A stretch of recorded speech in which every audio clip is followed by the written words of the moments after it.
আসসালামু আলাইকুম।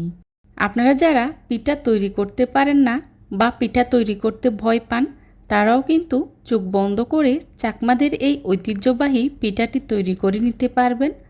এই পিঠাটি তৈরি করা খুবই সহজ, আর এই পিঠাটি কিন্তু খেতে খুবই মজার হয়। ছোট থেকে বড় সবাই খুব পছন্দ করে। আমার বাসায় সবাই তো খুবই পছন্দ করেছে। সো কথা না বাড়িয়ে চলুন তাহলে মূল রেসিপিতে। চাকমাদের এই ঐতিহ্যবাহী চাইনা পিঠা তৈরি করার জন্যে প্রথমে আমি চুলায় একটি প্যান বসিয়ে তার মধ্যে দিয়ে দিচ্ছি 4 কাপ চালের গুঁড়া। আমি এখানে ঘরে তৈরি ভেজা চালের গুঁড়াটা ব্যবহার করেছি। আপনারা চাইলে বাজারের কেনা শুকনা চালের গুঁড়াটাও ব্যবহার করতে পারবেন। এবার চালের গুঁড়াটাকে আমি খুব ভালো করেই ভেজে নেব। চালের গুঁড়াটাকে খুব ভালো করে ভেজে নিতে হবে, যাতে করে এর কাঁচা গন্ধটা চলে যায়। চুলার আঁচটা মিডিয়ামে রেখে এভাবে অনবরত নেড়েচেড়ে চালের গুঁড়াটাকে খুব ভালো করে ভেজে নিতে হবে। চুলার আঁচ বাড়িয়ে দেওয়া যাবে না, এতে করে চালের গুঁড়াটা প্যানে লেগে যেতে পারে। ভাজতে ভাজতে চালের গুঁড়াটা যখন অনেকটাই ঝরঝরে হয়ে আসবে, তখনই বুঝে নিতে হবে ভাজা হয়ে গিয়েছে। দেখুন আমার চালের গুঁড়াটা অনেকটাই ঝরঝরে হয়ে গিয়েছে, তার মানে ভাজা হয়ে গিয়েছে। এবার চুলা থেকে নামিয়ে নিচ্ছি। চালের গুঁড়াটাকে আমি চুলা থেকে নামিয়ে কিছুটা ঠান্ডা করে নিয়েছি। এই পর্যায়ে দিয়ে দিচ্ছি 1 টেবিল চামচ লবণ। এখন লবণটাকে আমি খুব ভালো করে মিশিয়ে নিয়েছি।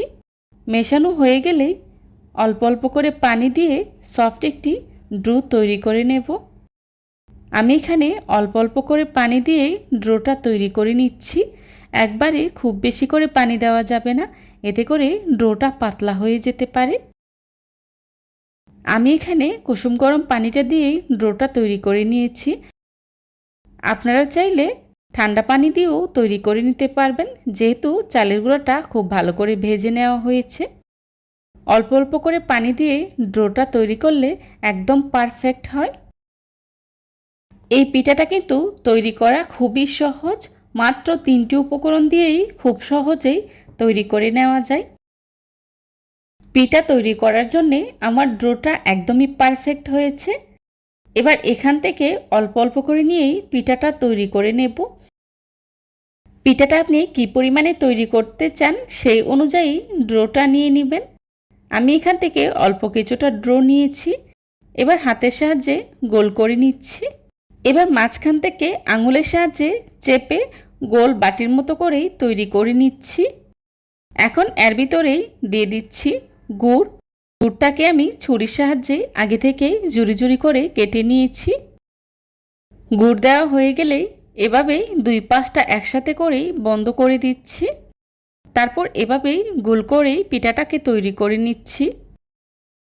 একটি প্লেটের উপরে রেখে এভাবে খুব সহজেই পিঠাটা তৈরি করে নেওয়া যায়। দেখুন আমি কিভাবে তৈরি করে নিচ্ছি, আর সেটা দেখেই বুঝে নিতে হবে। আমি আজকের এই পিঠাটা গুড় দিয়ে তৈরি করে নিয়েছি। আপনারা চাইলে নারকেলের পুর দিয়েও পিঠাটা তৈরি করে নিতে পারবেন। আমার একটি পিঠা তৈরি করে নেওয়া হয়ে গিয়েছে। আপনাদের দেখার সুবিধার্থে আমি আরও একটি পিঠা তৈরি করে দেখাচ্ছি। দেখুন আমি কিভাবে পিঠাটা তৈরি করে নিচ্ছি। আমার হাতের দিকে খেয়াল করলেই বুঝতে পারবেন আমি কিভাবে পিঠাটা তৈরি করে নিয়েছি। আর এভাবে আমি সবগুলো পিঠা তৈরি করে নিয়েছি। আমার রেসিপিটা ফলো করে আপনারাও চাইলে এভাবেই খুব সহজেই এই পিঠাটা তৈরি করে নিতে পারবেন। আমার সবগুলো পিঠা তৈরি করে নেওয়া হয়ে গিয়েছে। এবার পিঠাগুলোকে আমি ভাপে সিদ্ধ করে নেব। ভাপে সিদ্ধ করার জন্য চুলায় একটি পাত্র বসিয়ে পরিমাণ মতো পানি নিয়েছি। তার উপরে আমি একটি স্টিলের স্টিমার নিয়েছি। এখন এর মধ্যেই দিয়ে দিচ্ছি তৈরি করে রাখা পিঠাগুলো। পিঠাগুলো দেওয়া হয়ে গেলে ঢাকনা দিয়ে ঢেকে পিঠাগুলোকে আমি সিদ্ধ করে নেব। আমার এই পিঠাগুলো সিদ্ধ হতে প্রায় 20 থেকে 25 মিনিটের মতো সময় লেগেছে। দেখুন পিঠাগুলো সিদ্ধ করে নেওয়া হয়ে গিয়েছে। এবার চুলা থেকে নামিয়ে নিচ্ছি। চুলা থেকে নামিয়ে একটি সার্ভিং ডিশে সার্ভ করে নিচ্ছি। এই পিঠাগুলো কিন্তু খেতে খুবই মজার হয়। যাকে একবার বানিয়ে খাওয়াবেন সে কিন্তু আপনার কাছে দ্বিতীয়বার খেতে চাইবে। চেষ্টা করেছি খুবই সহজভাবে আজকের এই রেসিপিটি আপনাদের সাথে শেয়ার করার জন্যে। আশা করছি আমার আজকের এই রেসিপিটি আপনাদের কাছে খুবই ভালো লাগবে। যদি ভালো লেগে থাকে তাহলে অবশ্যই লাইক কমেন্ট শেয়ার করতে ভুলবেন না।